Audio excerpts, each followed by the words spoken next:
नाज़रीन अस्सलाम वालेकुम रहमतुल्लाहि व बरकातुहू। उम्मीद है आप बखैर व आफ़ियत होंगे। सोशल मीडिया पर एक ख़बर हवा की तरह तेज़ी से जो है गर्दिश कर रही है, और वो ख़बर है, आपने भी सुना होगा नाम, ज़रीफ़ चिश्ती। एक बाबा जिसको ज़रीफ़ चिश्ती के नाम से जो मशहूर हुआ, और उसका एक यूट्यूब चैनल भी था जिस पर 2 लाख से ज़ायद उसके फॉलोअर्स थे, सब्सक्राइबर्स थे। और वो बाबा जो है लोगों को अलग अलग तरीक़े से अमलियात बताया करता था, वज़ाइफ़ बताया करता था, अंगूठियाँ बेचना जिसका पेशा था, और लोगों को कहता था कि ये फ़लाँ अंगूठी से जो है तो आप 150 साल की उम्र पाएंगे। और इसी तरह से बहुत सारी गलत सलत चीज़ें उसके अंदर थीं। खैर, सोशल मीडिया पर जब से उसका कत्ल हुआ है उसके बाद से लेकर अब तक बहुत सारे लोगों के तबसरे देखने को मिले। बहुत सारे अफराद तो वो थे जिन्होंने उसके ऊपर मनफी तबसरे किए, और कुछ अफराद वो भी है जिन्होंने उसके ऊपर मुस्बत तबसरे किए। आज हम उसी ताल्लुक़ से बात करने जा रहे हैं।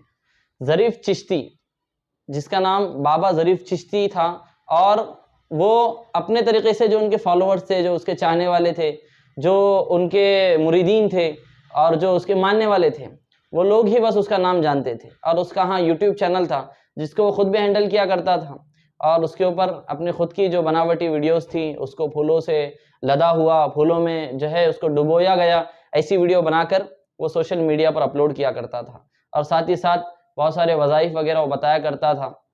खैर, बहरहाल हम लोगों के सामने जब उसकी बात आई तो हम लोगों ने गौर किया कि ये बात माजरा था क्या। तो पता ये चला कि उसी के करीबी ड्राइवर जो था उसका, और उसके साथ में 3 अफराद थे जिन्होंने उसके कत्ल में जो शामिल थे और जिन्होंने उसका कत्ल किया था। और बाद में ये भी मालूम पड़ा कि उसकी असल प्रॉपर्टी बहुत थी, 3 करोड़ या उससे ज़ायद की वो प्रॉपर्टी का मालिक था। और 4 साल के करीब अरसे के अंदर, या 4 साल के करीब ज़ायद या कम उससे, वो हिंदुस्तान के अंदर रह रहा था।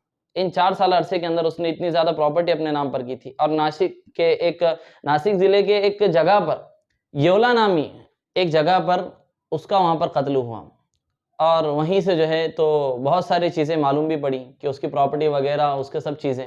खैर, हम उन लोगों को पैगाम देना चाह रहे हैं जो उसके मानने वाले थे। सबसे पहली बात तो हम ये लोग ये बात नहीं जानते कि देखिए, अल्लाह ताला ने कुरान पाक में भी फरमाया सूरह लुक़मान के अंदर कि कब किसको मौत आएंगी इसका इल्म अल्लाह रब्बुल आलमीन को है, किसी बंदे को उसका इल्म नहीं दिया गया। जो उसके मानने वाले थे, जो अंधश्रद्धा के अंदर डूबे हुए लोग थे, वो ये समझ रहे थे कि हमारे ज़रीफ़ चिश्ती अब हमें कुछ ऐसा टॉनिक देंगे, कुछ ऐसा वजीफ़ा बताएंगे, या कुछ ऐसी अंगूठी दे देंगे जिसकी वजह से हमारी उम्रें 100 साल से ज़ायद हो जाएंगी। पहली बात तो ये गुमान इंसान ने अपने दिमाग से निकाल देना चाहिए कि अल्लाह के अलावा किसी की ज़ात कुछ नहीं कर सकती, और अगर कोई करता भी है तो अल्लाह के हुक्म के बगैर वो नहीं कर सकता।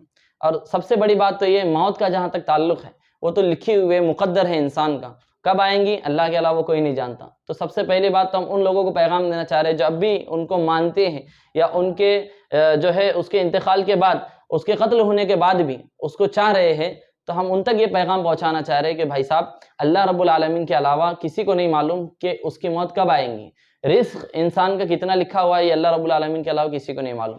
किसी ने ये तसव्वुर भी नहीं किया होगा कि एक नौजवान जो लोगों को वज़ाइफ़ बताया करता था 100 साल से ज़्यादा जीने के बारे में, ख़ुद उसकी मौत कब आ जाएंगी। नौजवानी के आलम में वो दुनिया से रुखसत हो गया, तो इसकी बात का कौन सा एतबार कर सकते हैं।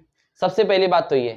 दूसरी बात, जहाँ तक बुज़ुर्गों से अक़ीदत और मोहब्बत का ताल्लुक़ है, हम बिल्कुल अपने आप को किसी बुज़ुर्ग के सिपुर्द कर सकते हैं, किसी बुज़ुर्ग से लगा सकते हैं, लेकिन अक़ीदत की भी एक हद होती है, हर चीज़ की एक हद है, मोहब्बत की एक हद होती है। हमें अपने वालिदैन से मोहब्बत शरीयत इस्लामिया ने सिखाई है, लेकिन इसका मतलब हरगिज़ ये नहीं कि हम अपने वालिदैन के कदमों को चूमना शुरू कर दें, अपने वालिदैन को सजदा करना शुरू कर दें। ये हरगिज़ इस्लाम की तालीम नहीं है। एक हद के अंदर इस्लाम अक़ीदत सिखाता है, एक हद के अंदर इस्लाम मोहब्बत सिखाता है, उल्फ़त सिखाता है। अगर आपके किसी बुज़ुर्ग से आपको मोहब्बत है, उल्फ़त है, अल्लाह के लिए आप मोहब्बत रखें, इसका हरगिज़ ये मतलब नहीं है कि जो अल्लाह के नबी सल्लल्लाहु अलैहि वसल्लम को सहाबा ने जो चीज़ सहाबा के ज़रिए हमें नहीं मिली, हम लोग वो भी कर गुज़रे, ये हरगिज़ इस बात का सबूत नहीं। जैसे मिसाल के तौर पे मैं ये बात कहूँगा कि जो ज़रीफ़ चिश्ती के मानने वाले थे, बहुत सारी वीडियोज़ है जिसके अंदर जो औरतें, बेपर्दा औरतें जो है उनके सामने आकर उनको सजदा किया करती, उनके पैरों को चूमा करती, उनको फूलों से जो है तो फूलों के अंदर उनको डुबोया जाता है, यानी फूलों के समंदर में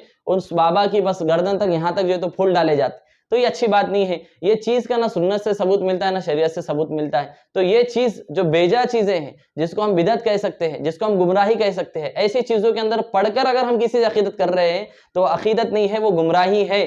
اس کے اندر لگ کر ہمیں بس گمراہی کے علاوہ کچھ بھی نہیں ملنے والا. ہاں لیکن اگر ہمیں کسی بزرگ سے الفت ہی رکھنا ہے, جیسے اللہ تعالیٰ نے قرآن پاک میں بھی ہمیں اس بات کو حکم دیا ہے, اور یہ بات ہمیں قرآن پاک سے ملتی ہے کہ الا ان اولیاء اللہ لا خوف علیہم ولا هم یحزنون, جو واقعی اللہ والے ہوتے ہیں, جو اللہ کے ماننے والے ہوتے ہیں, انہیں کسی چیز کا ڈر اور خوف نہیں ہوتا.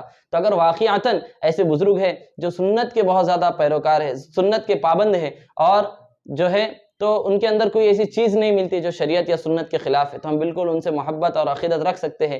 اس کا مطلب ہرگز یہ نہیں ہے جیسا ظریف چشتی کا جو معاملہ تھا ویسا ہم کر گزرے, اس کا ہرگز یہ مطلب نہیں ہے. ہم اللہ کے لیے کسی بزرگ سے صحبت رکھ سکتے ہیں, ان سے محبت رکھ سکتے ہیں, عقیدت رکھ سکتے ہیں. آخر میں ان لوگوں کو بھی پیغام دینا چاہوں گا جنہوں نے یوٹیوب پر آ کر اس کے تعلق سے بہت زیادہ فضیلت بیان کی ہے, اور ان کے جو ماننے والے ہیں وہ بھی جو رو دھو رہے ہیں, ان کو بھی میں یہ پیغام دینا چاہوں گا کہ دیکھیے, بڑے سے بڑے خدائی کا دعویٰ کرنے والے دنیا میں نہیں رہے. یہ ظریف چشتی بھی اپنے آپ کو خدا کا اوتار کہتا تھا.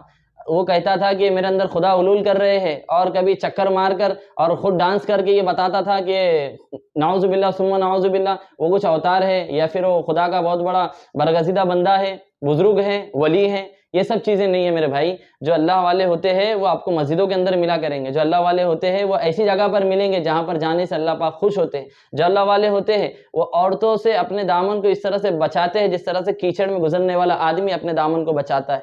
عورتوں سے بالکل بھی وہ اختلاط والا معاملہ نہیں کرتے. مرد کی جگہ ان کے پاس مرد ہی کی ہوتی ہے, عورتوں کی جگہ عورتیں ہی کی ہوتی ہیں. ظریف چشتی کا بھی ہم لوگوں نے انجام دیکھا, اور ہم لوگ اب بھی نہیں سدھرے تو ہم نہ جانے کب سدھریں گے. ہمیں چاہیے کہ ان لوگوں سے ہم اپنے آپ کو جوڑیں جن لوگوں کو دیکھنا بھی زیارت ہے, اور جن لوگوں کے بیٹھنے سے اللہ رب العالمین, جن لوگوں کے ساتھ بیٹھنے سے ہم سے خوش ہوں گا. اللہ تعالی ہم تمام کو ان باتوں پر عمل کرنے کی توفیق عطا فرمائے. آمین. السلام علیکم ورحمۃ اللہ وبرکاتہ.